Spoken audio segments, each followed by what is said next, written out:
Studies show that the more you want to be happy, the more likely you'll end up feeling depressed and unhappy. They found that people who really valued happiness in situations, especially when it's really hard to attain, they reported lower well-being, more depressive thoughts. So the first counterintuitive thing I follow is stop seeking for happiness and build antifragility instead.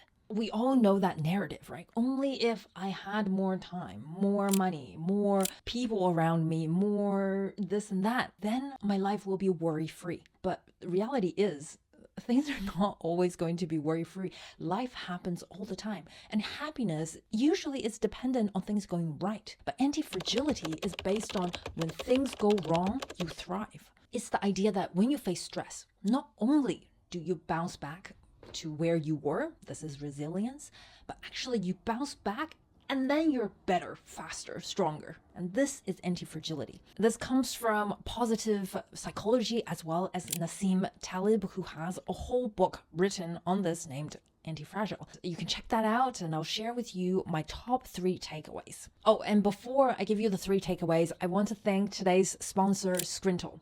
They are a note-taking and a visualizing app. And as you know, I use Obsidian. I love Obsidian, but it's got a few quirks. So I use it together with Scrintal. As you know, visualizing on Obsidian, we can now use Canvas. I even made a video about this.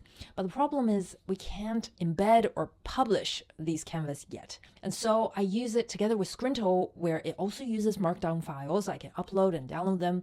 And this way I can collaborate with other people, showing them the connections I'm making, getting their thoughts on what they think about my notes without just dumping them with a wall of text. If you're interested, they have a free option that will come out later. And if you want to be an early adopter, it's $5 a month and you get 20% off with my code Vicky20. All right, let's get back to those 3 takeaways from Antifragile.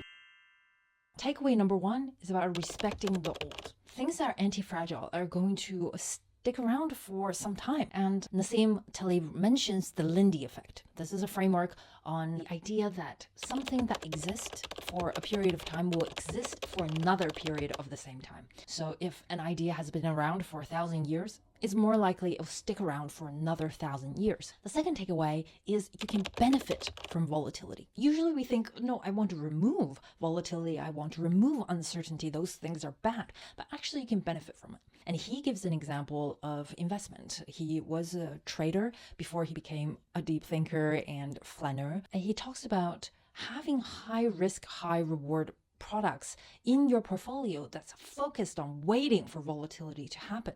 And when that happens, you can really benefit. And then having the majority of your investment in something that's safer. And in this way, you can benefit when things go right, but you also benefit when things go wrong. And the third takeaway is about reducing over-optimization. Again, this is dear to my heart because over-optimization, having too much efficiency, means that you become fragile. You make the system fragile because any shock that comes, you don't have any more resources to deal with it. The thing we can start doing immediately is stop over scheduling ourselves. We've all had that happen where we're being over ambitious. I'm not saying ambitious, I'm saying over ambitious, unrealistically ambitious with a list of tasks that you want to complete in a day. And at the end, when you're not done, you're over pushing yourself and all of these random requests come from everywhere and the day doesn't go as planned, which is, by the way, reality. We tell ourselves all of these, oh, I guess I'm just not productive enough. I guess, other people are so much better than me. And all of these unnecessarily self-inflicted self-doubt comes into place. And to become anti-fragile, we got to be good with those stressors, right? Not only do we want to bounce back, we want to bounce back and then some. So in his idea of don't over-optimize is the sense that life is never going to go according to plan, so plan for that instead. I actually made a video on how to make time here that talks about this exact thing, so check it out after this video.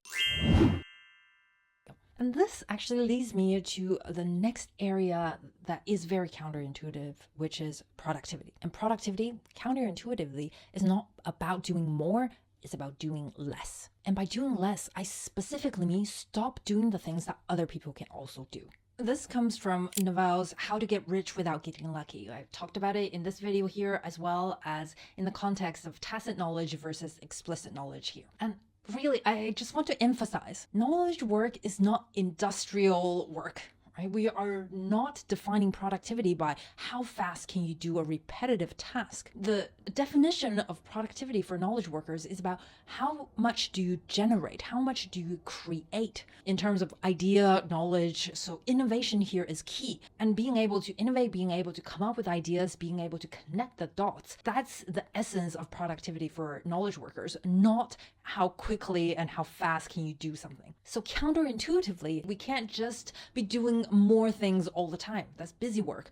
We need to keep our deep working time and start to make those connections, make those insights, combine the knowledge that we have. I went to the Stanford Design Thinking School to do exactly that. Check out this video here, and I'll see you in the next one. Bye.